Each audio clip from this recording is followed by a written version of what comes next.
Today, we see David at the top, and it's awesome. So we're gonna cover 3 chapters today where we see greatness from this man. I can't wait to walk through this together, so we're gonna go for it. Anybody excited to read the Word of God this morning? Come on. Yes. So if you brought a Bible with you, go ahead and open to, of course, the book of 2 Samuel. 2 Samuel. Today we're covering chapters 8, 9, and 10. We're just going to summarize chapters 8 and 10, and we're going to dive in deep to chapter 9. That's the plan. So 2 Samuel, chapters 8, 9, and 10 is where we are today. 2 Samuel, the 10th book of the Bible. You can find it, so don't give up. Again, plan today, we're going to summarize chapter 8, we're going to summarize chapter 10, and then we're going to dive in deep to chapter 9. So let's do it. Here's how chapter 8 begins. It says this. After this, David defeated the Philistines and subdued them. And David took Mephibosheth out of the hand of the Philistines. So right away, we see that David is in a season of great victory. In this time of his reign, he actually overcomes and defeats the who? Say it. You should sort of like growl that. The evil Philistines, right?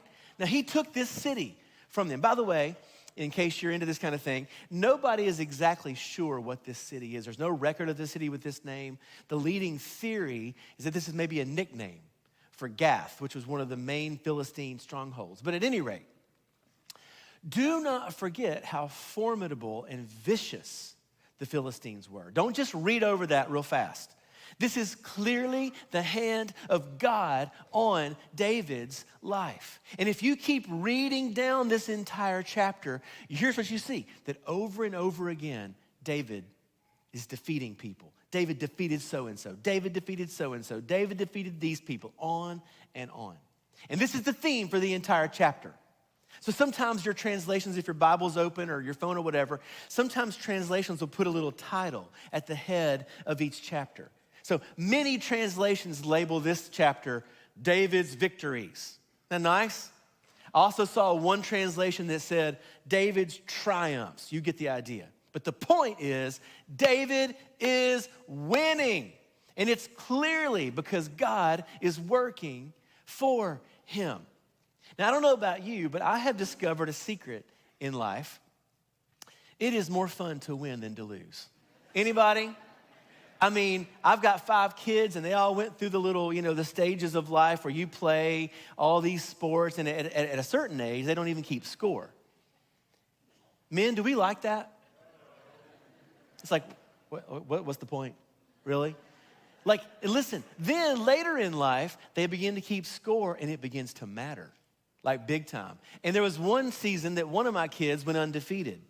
And in the very next season, the same kid went what's the opposite of undefeated? Like unwin-feated or whatever. Like he went from didn't lose a game to didn't win a game. And I'm just here to tell you, it's more fun to win than to lose. It just is. I hope that doesn't sound shallow. But David is in a season of winning, and it's awesome to read. If you skip over to chapter 10, you see the same thing.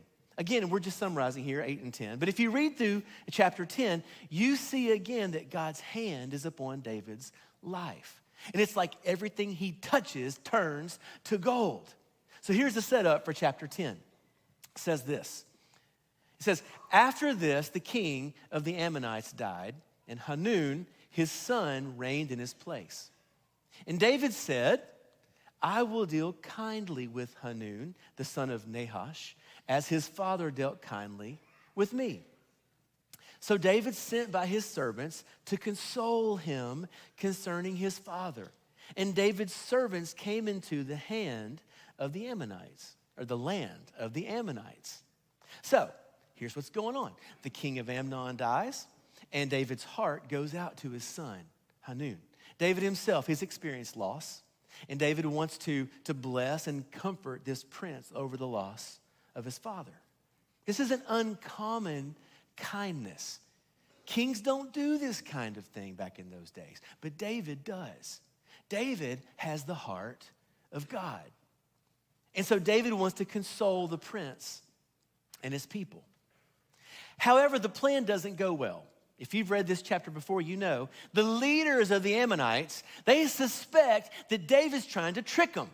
So they tell Prince Hanun not to trust these guys sent by David.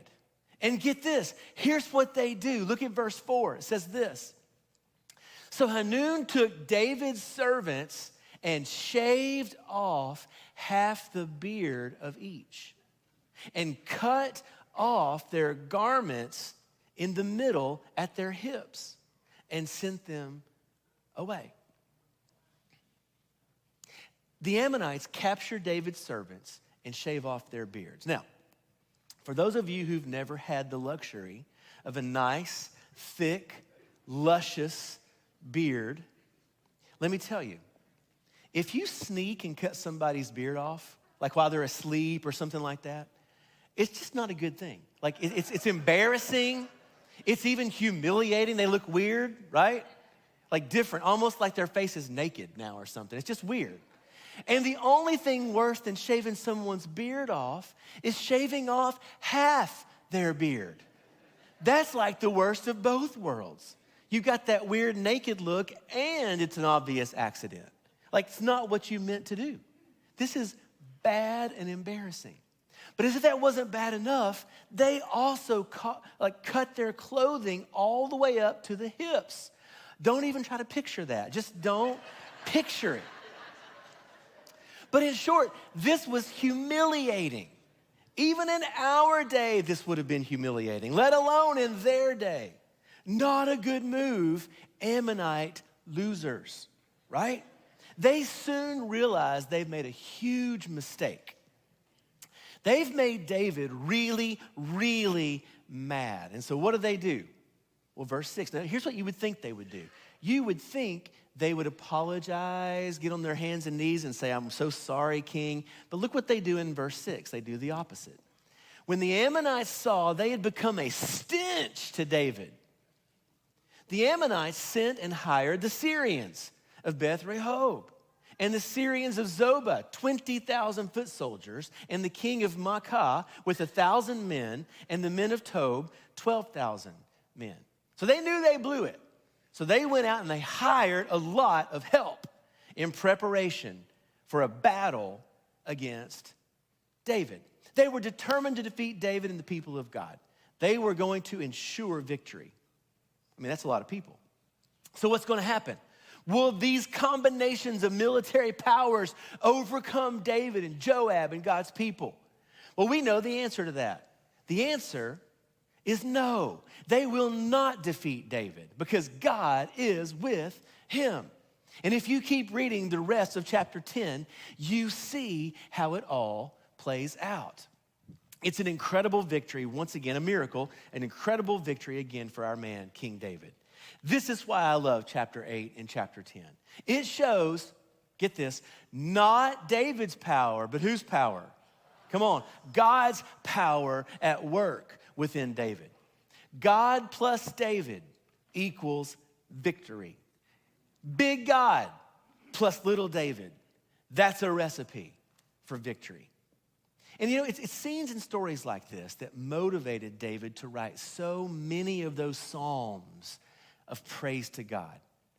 Don't we just love the Psalms? I mean, I thought of just this one. This one verse is just beautiful. David wrote this, Psalm 18:35. You have given me the shield of your salvation. Isn't that beautiful? He had. And your right hand, God, supported me. Your help has made me great. Verses like this are all over the Psalms. David, over and over and over again, gives praise to God and gives God the glory for being his shield of salvation and his support and his help. And I want to stop right here and make a point. Before we go deep into chapter 9, I want to stop here and make a huge point that you need to see. It's simply this, so important. Simply, the wilderness is worth it. Let's all just say this, come on. The wilderness is worth it. It is. Right now, we're seeing David on fire.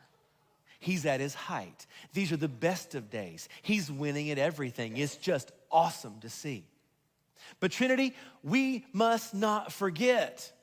We must remember it took David years, literally years, to get to this point. The path to get here was not easy, was it? Not by any stretch of the imagination. If you're new today, and you maybe haven't tracked with us through all the chapters leading up to this, you may not have seen all the years of hiding and obscurity that David endured. Even after his anointing to be king, which was like decades ago now, even after God revealed to him that he had a wonderful future, even then, little did he know that he would be in the wilderness running for his life in incredibly stressful situations, and for a long time. How about that? There were no doubt many nights when David wondered if it was all worth it. It's like, God, are you still with me? Did you forget the plan, God? Ever had that thought? Like, what are you doing, God? You told me I had a hope and a future.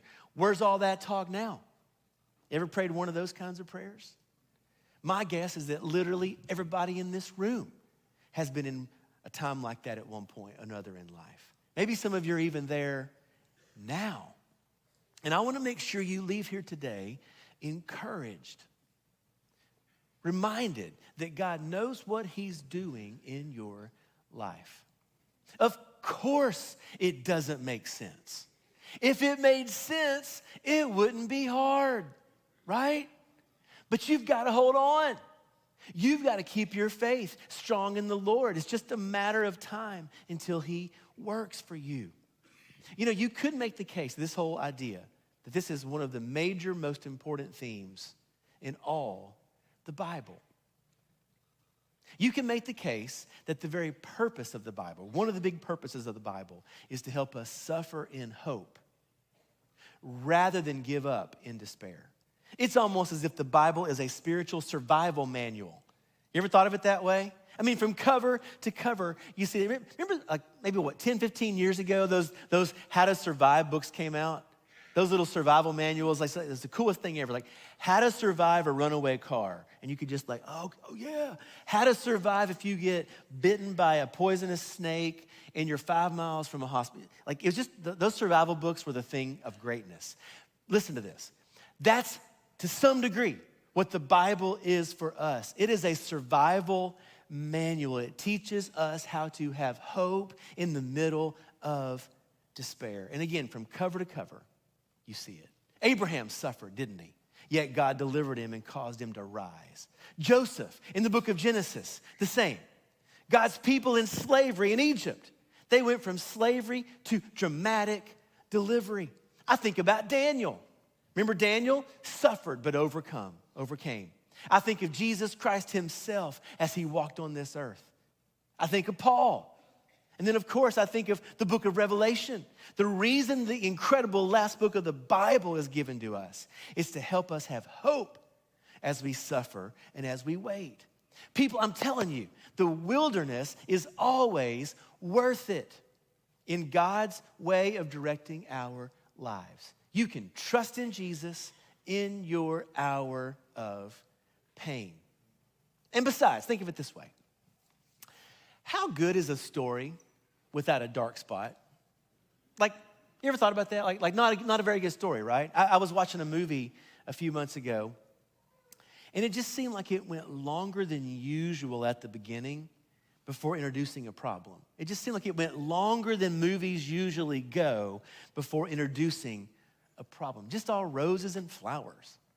Like for a long time, no issues. And after a little while, I was like, this is sort of boring. Like, where's the problem to solve? Where's the difficulty to overcome? Listen, every good story has dark spots. David's difficult years, they were worth it. And they made these moments shine all the brighter. So Trinity, never forget. God is forging faith and strength and character in you through the fire. And in his time, you will emerge. In his time, you will bloom again. So that's the point of the awesome chapter 8 and the awesome chapter 10. David has emerged. However, as good as chapter 8 and 10 are, they pale in comparison to the unparalleled chapter 9. Oh, how I love chapter 9. Have you ever read a story or watched a show or you've heard a tale of something that happened and it just grips you? Ever had that happen? It just changes you, just moves you. Maybe it was some deep and profound movie you watched, or maybe it was a book that you didn't realize was going to be like a defining work that would change your whole life. Well, I have to tell you, chapter 9 was like that for me the first time I heard it as a middle schooler. I still remember the first sermon I ever heard about this story in chapter 9. It moved me. It was awesome. And it's continued to do so ever since. So here's what we're going to do. We're going to read through the story and enjoy it as we go. 13 short verses. We're just going to walk through the story. After that, we're going to take a step back and watch as it plunges us down to the depths to meet our deepest needs. So you're probably like, what story has that kind of, like, wow. Well, here's how it starts. Glad you asked. Chapter 9, verse 1. And David said, "Is there still anyone left of the house of Saul, that I may show him kindness for Jonathan's sake?" Now, this is the kindness of David on display. David, the top of his reign, desiring to show even more kindness to the house of Saul and Jonathan. He's been so kind to them. Remember all that? I mean, Saul, the former king, he was like trying to kill him. He's been so kind to Saul and to his son Jonathan, and he desires to show even more kindness. And so he starts asking around. David starts asking around. He's like, is there anybody left that I haven't blessed from the house of Saul? Anybody at all from the house of King Saul? Verse 2. Now there was a servant of the house of Saul whose name was Ziba, and they called him to David. And the king said to him, "Are you Ziba?" And he said, "I am your servant." So they find this servant from Saul's reign named Ziba. They're wondering if perhaps he knows of anybody who's been passed over. Now, keep in mind, what's normal is for kings to what? Kill or enslave the family and servants of the former king, especially if there was strife. So Ziba is probably terrified right now. Like, he's probably like, my whole life I've been last in line, and I don't want to be first in line right now. This is terrifying, right? And so Ziba is probably terrified right now. Like, the king is calling me into his quarters? Like, that's it for me. I'm a goner. But what will King David ask? Verse 3. And the king said, "Is there not still someone of the house of Saul, that I may show the kindness of God to him?" So Ziba wipes the sweat off his forehead. And Ziba said to the king, "There is still one son, a son of Jonathan. He's crippled in his feet." So David asked the question, and again, I imagine Ziba's like voice quivering as he answers. Ziba tells him there remains one son of Jonathan that nobody ever even thinks of. He's a low-profile guy. He's an outcast. He barely even counts. Why? Because he can't walk right. He has a physical abnormality. We learned back in chapter 4, if you remember, that as a little boy, his nurse had dropped him, causing him to be lame, unable to walk well. Probably, like a broken bone, which hadn't healed correctly. And so obviously, David won't be interested in blessing him. Now, you got to get this. In our day, we sort of get this right. Like, we've gotten this right. We give respect and honor to those who have physical difficulties. We build wheelchair ramps. We give those coveted, oh, it's so hard, those coveted front row parking spots, to those who need it. But remember, In times of old, there was almost no respect for those with physical issues. If you had some sort of obvious problem like this, it was looked down upon. You were a person to be ignored. So there's no way God's going to be interested in blessing him, or David. But will he? Well, let's see. Look at verse 4. The king, David said to him, where is he? And Ziba said to the king, he's in the house of Machir, the son of Ammiel at Lo-debar. Then King David sent and brought him from the house of Machir, the son of Ammiel at Lo-debar. So it appears the king is interested in helping this son of Jonathan. David sends for him and he brings him into the chambers of the king. And again, can you even imagine? This son, he's probably assuming he's a dead man. Like, what in the world would the king want with him? And in the next verse, we read his name. Here it is. I love his name. Verse 6.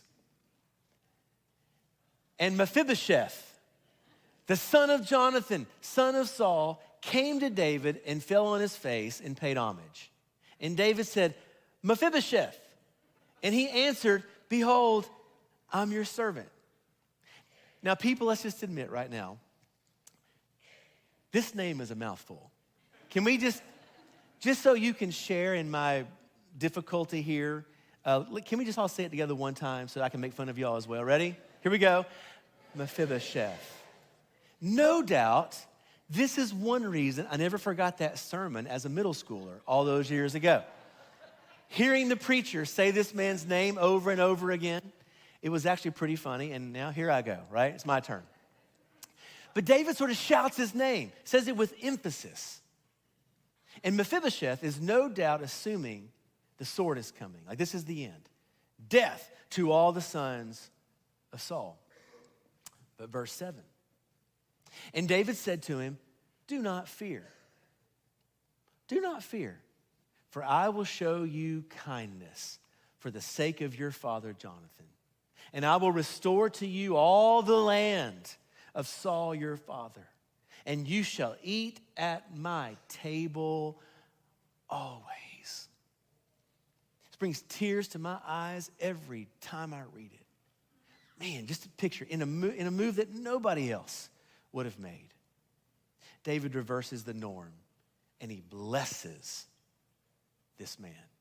And he doesn't just bless him. You got to get this. He heaps blessing on him. My goodness, he makes Mephibosheth rich. He heaps riches on him. All the land of Saul, I mean, oh my, that's over the top. And then the unspeakable. David tells him that he's going to eat at the king's table from now on. This is over the top, lavish blessing. All given to a man who was an embarrassing outcast. Verse 8. And he paid homage and said, what is your servant, king, that you should show regard for a dead dog such as I? Whew. Mephibosheth is like, who am I, O king? Who am I that you would even notice such a dead dog as me? He's like, I don't get it, my Lord. Why me? I'm nothing. But David's mind is made up. Verse 9. Then the king called Ziba, Saul's servant, and said to him, all right, Ziba, all that belonged to Saul and to all his house, I've given to your master's grandson. David's like, Ziba, I've given all this to Mephibosheth. This grandson is now wealthy beyond imagination, and he's now important. He's important to me. He's like, I, the king, have given all this to this man. And then David tells Ziba this.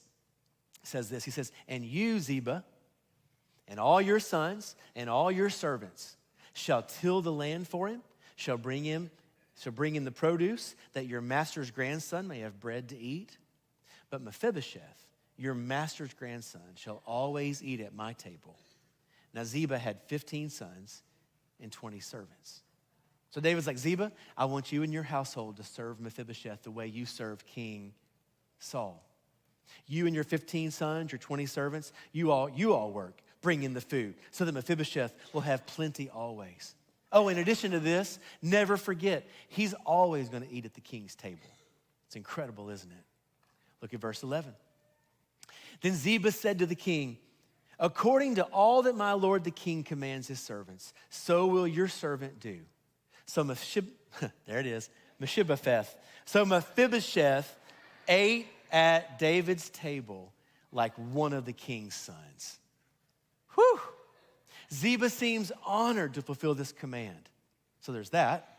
And then on top of that, Mephibosheth was continually at the king's table like one of the king's own sons. This is abundance.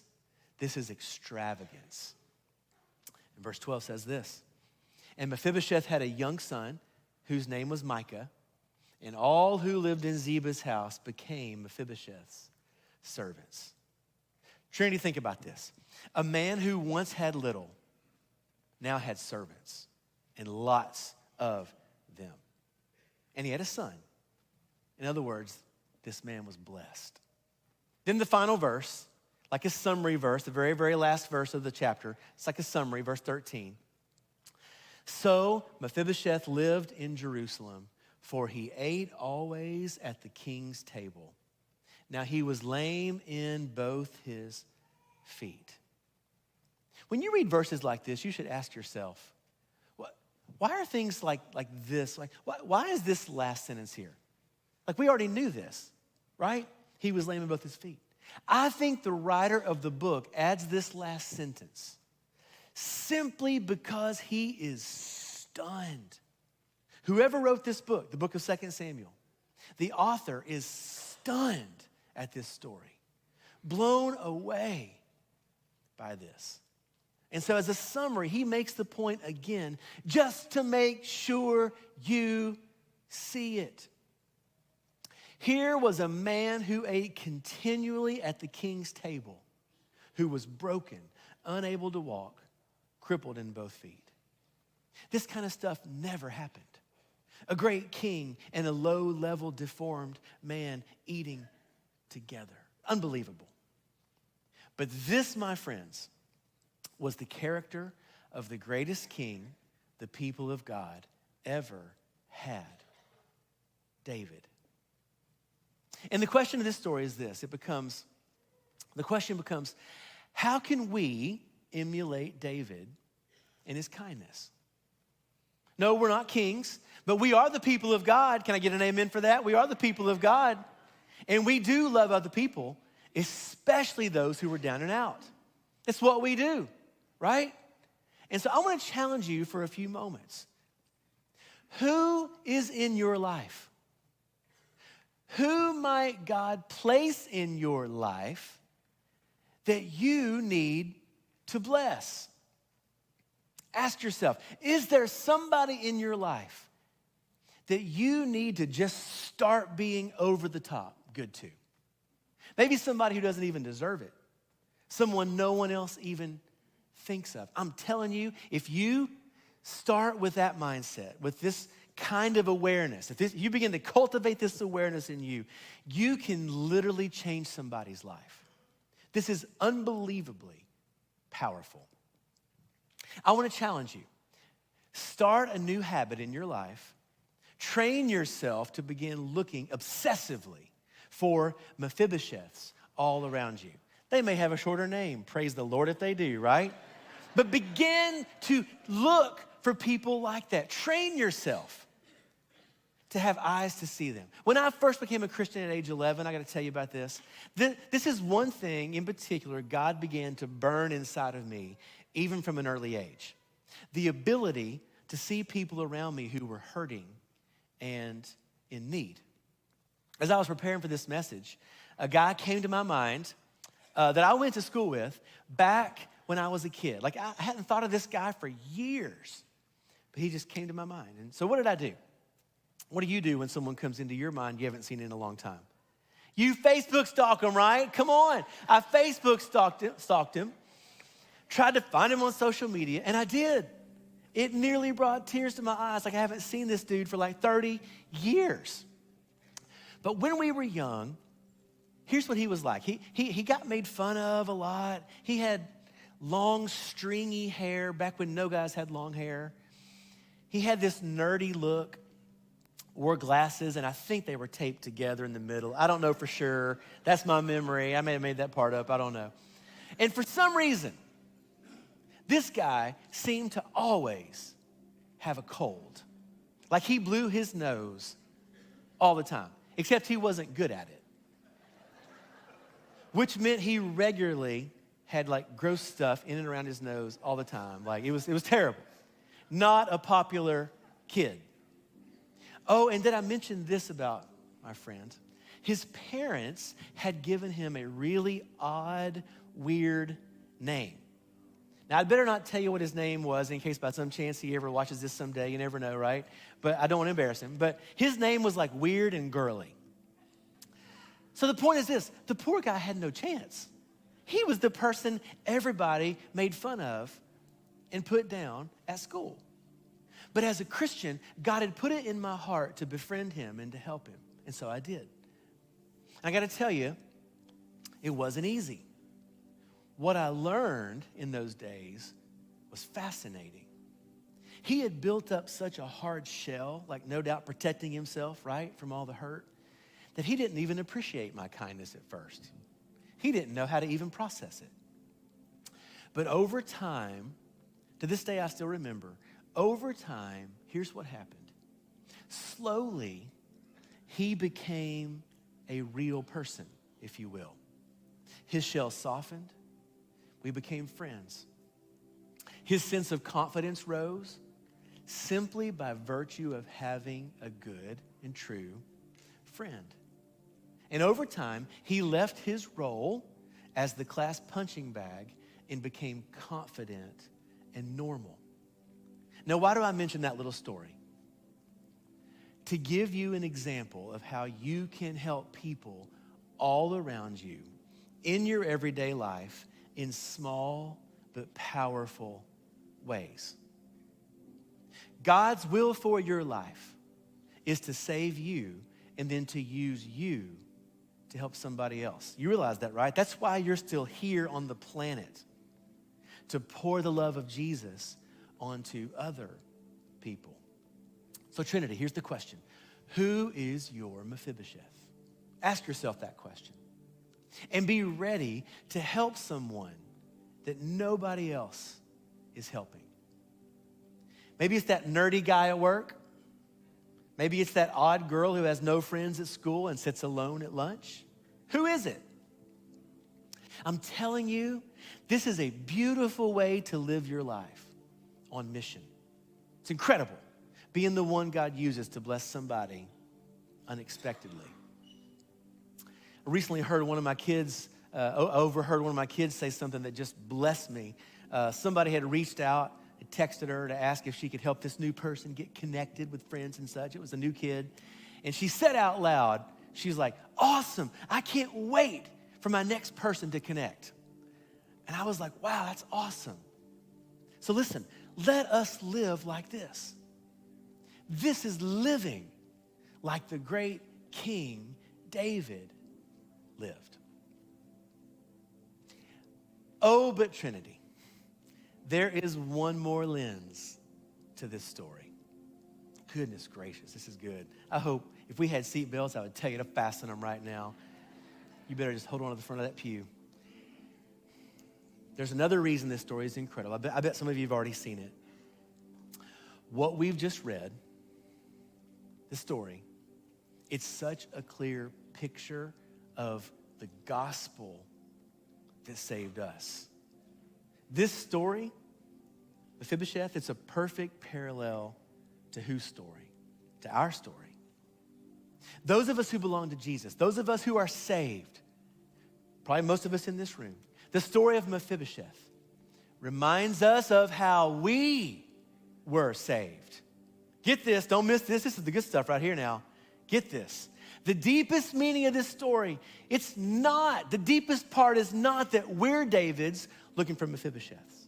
That's part of it. We just talked about that. But that's not the deepest lens.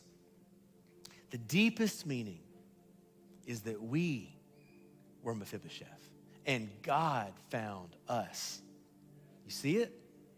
The story begins with David delighting to be the kind of person that would bless somebody undeservingly. Think about our story. Our story began with God delighting to overflow in kindness to us. Any amens? Anybody thankful for the kindness of God? Come on. This salvation we've been given, it all started with the kindness of God. David found Mephibosheth and made him a new man. And likewise, God found us and made us new. We were the dead dog. It made no sense that the king would love us, but he did. He chose to love us in our brokenness. We were broken. We were lame, like Mephibosheth. And by the way, let me say this. Heard a pastor say this the other day, so powerful. One of the greatest enemies in our lives is often a lack of deep brokenness in spirit, not realizing our dead dog reality. It's so dangerous. Instead of the realization of our brokenness, that we don't deserve a thing, we so often have a sense of entitlement, don't we? It's like, man, I deserve a better job. I deserve a better marriage. I deserve not to be sick. On and on. And that mindset of entitlement, listen to this, that mindset of entitlement makes us weak, destroys our love for Jesus. It destroys our ability to be grateful.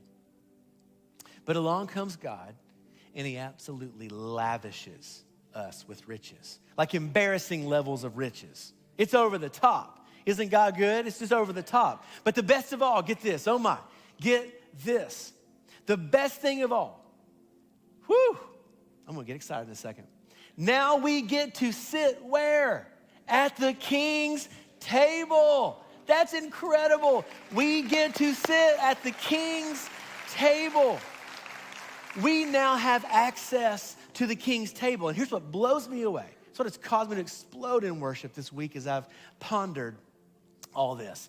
At the king's table, Mephibosheth was no longer counted as broken.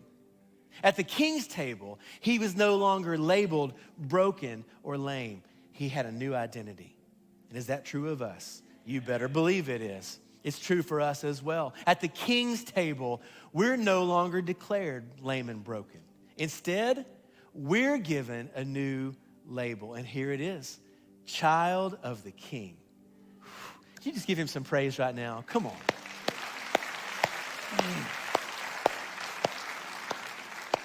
But why? How? Like, why is it? How is it that we're no longer declared to be lame? How is it that our identity is different? Like, how does that work that we've been given a new identity? Well, it's a couple things. For one, it's because the king has declared it. You see that? The king has declared that we're no longer outcasts. The king has declared that we're now whole and healthy and his and righteous. And when the king declares something to be true, it is so. The king has declared it. Then there's another reason this whole identity thing works. Get this one. The other one is this identity change. The way it works is this. We now have a new, get this, we now have a new community. We now have a new set of people we're surrounded by. We're eating with a different tribe. We're eating fried chicken, and we're eating, what else do Baptists like we are? Fried, what is it? Corn on the cob. Come on, bring something else. Mashed potatoes, people, with gravy or no? Corn, woo! Listen, we're eating a different meal with a different tribe. The king's court, the king's house. And in the house of the king, your brokenness has been replaced with fullness and with healing. Do you see how powerful this is? Friends, this is the power of the community you find in God's people at the king's table. At the Lord's table, all your brokenness is covered. When you sit at the table of the Lord's family, all your brokenness is gone. It's no longer who you are. Now you're my brother. Now I'm your brother.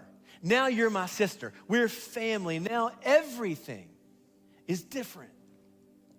In the family of God, The king's table, among the king's family, our brokenness is covered. I gotta tell you, my favorite thing in all the world is when our family gets together. This probably shows my age at this point. Like, you never say this kind of thing when your kids are tiny. At that point, it's like my favorite thing in all the world is to get away, right? My favorite thing in all the world at this point is when all of our families together. Our oldest kid, Mary, lives an hour away. Our next two are off at college. We'll be back in college in a few weeks. We still got two at home, all that kind of stuff. But listen, when all of us, all 8 of us get together, it's the greatest thing ever. I know some of you can relate. We hug, we laugh, we smile, we eat. All of us. Nobody left out. And that's the picture when the family of the king gets together. It's the greatest thing ever. It's this, like moments like this. Trinity, are you seeing how good God has been to us? Are you feeling it? I hope you're feeling it. I want to close today by just reading some incredible verses over you. Help you feel this. Listen to this. 1 John 3:1. Behold, what manner of love the Father has lavished on us, that we should be called the children of God. Isn't that good? The children of God. Romans 5:8. God showed his love for us in that while we were still sinners, Christ died for us. How about Luke 22:30? Come. Jesus says, come that you may eat and drink at the table in my kingdom. That's from Jesus.